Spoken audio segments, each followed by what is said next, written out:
e ele começou a ensiná-los. Felizes são vocês quando, por minha causa, sofrerem zombaria e perseguição, e quando outros, mentindo, disserem todo tipo de maldade a seu respeito. Evangelho segundo Mateus, capítulo 5, versículo 11. Pode parecer estranho que Jesus passasse dos pacificadores, leia Mateus 5, versículo 9, para a perseguição, da obra de reconciliação à experiência de hostilidade, leia Mateus 5, versículos 10 ao 11. Mas, o fato é que, contrariando muitos que desconhecem a verdade do Evangelho, que romantizam as passagens que falam da hostilidade contra Cristo e os cristãos, por mais que nos esforcemos em fazer a paz com determinadas pessoas, elas se recusam a viver em paz conosco. Nem todas as tentativas de reconciliação têm sucesso. Na verdade, alguns tomam a iniciativa de opor-se a nós, e particularmente, de nos injuriar e perseguir como o próprio Cristo Jesus ensinou. Leia Evangelho segundo Mateus capítulo 10, versículos 21 ao 25, e Evangelho segundo Lucas, capítulo 6, versículo 22.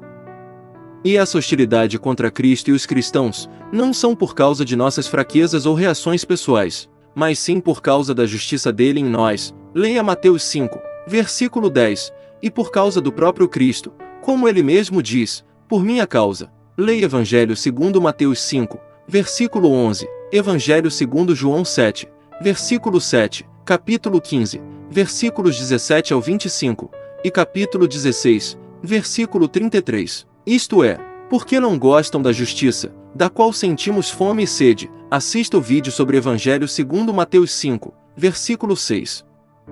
E por que rejeitaram o Cristo que procuramos seguir?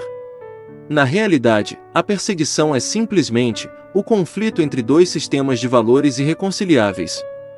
Todos que procuram viver de acordo com a palavra de Deus, por amor à justiça e buscando a santificação, sofrerão perseguição. Os princípios do reino de Deus nunca mudam. Todos os que piamente querem viver em Cristo Jesus padecerão perseguições. 2 Timóteo 3, versículo 12. É importante notar que esta referência à perseguição é uma bem-aventurança como as demais.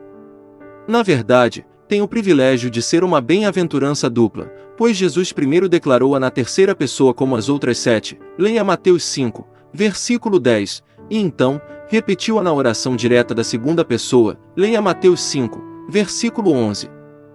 Considerando que todas as bem-aventuranças descrevem o que cada discípulo cristão deve ser, concluímos que a condição de ser desprezado e rejeitado, injuriado e perseguido, é um sinal da veracidade do que vivemos como cristão, por se ter um coração misericordioso e puro. Assista os vídeos sobre Mateus 5, versículos 7 e 8. Jesus disse que seria assim, e os apóstolos Paulo e Pedro confirmaram isso. Leia João 15, versículos 18 ao 25, Atos 14, versículo 22, e 1 de Pedro 4, versículo 13 ao 14. Isso poderá ocorrer até mesmo da parte de membros de supostas igrejas professas. O fato é que todos que quiserem conservar os padrões divinos da verdade, da justiça e da pureza e que, ao mesmo tempo, se recusam a transigir com a presente sociedade pecaminosa, e com o modo de vida dos crentes mornos, leia Apocalipse 3, versículos 1 ao 4 e 14 ao 22, sofrerão impopularidade, rejeição, críticas e hostilidade. O mundo os perseguirá e lhes fará intensa oposição.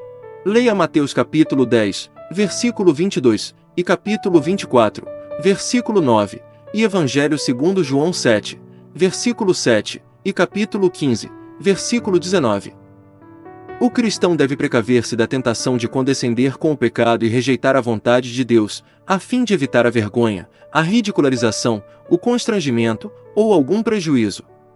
A promessa aos que enfrentam e suportam perseguições por causa da justiça é que dos tais é o reino dos céus. Mateus capítulo 5, versículo 10, capítulo 10, versículo 33, Evangelho segundo Marcos capítulo 8, versículo 38, Lucas capítulo 9, versículo 26, e segunda Epístola a Timóteo 2, versículo 12. Tem sido assim em todas as épocas. Não devemos nos surpreender se a hostilidade anticristã aumentar, mas, antes, se ela não existir. Precisamos nos lembrar do infortúnio complementar registrado por Lucas: ai de vós, quando todos vos louvarem. Porque assim procederam seus pais com os falsos profetas. Evangelho segundo Lucas, capítulo 6, versículo 26. Para pensar, a popularidade universal está para os falsos profetas, assim como a perseguição para os verdadeiros. Para complementar, leia Evangelho segundo Lucas, capítulo 6, versículos 22 ao 26, Epístola aos Hebreus, capítulo 11, versículos 37 ao 40, e capítulo 12, versículos 1 ao 4. Medite agora sobre tudo isso que vimos até aqui. Continuaremos no próximo vídeo. Não esqueça de compartilhar. Fique na paz.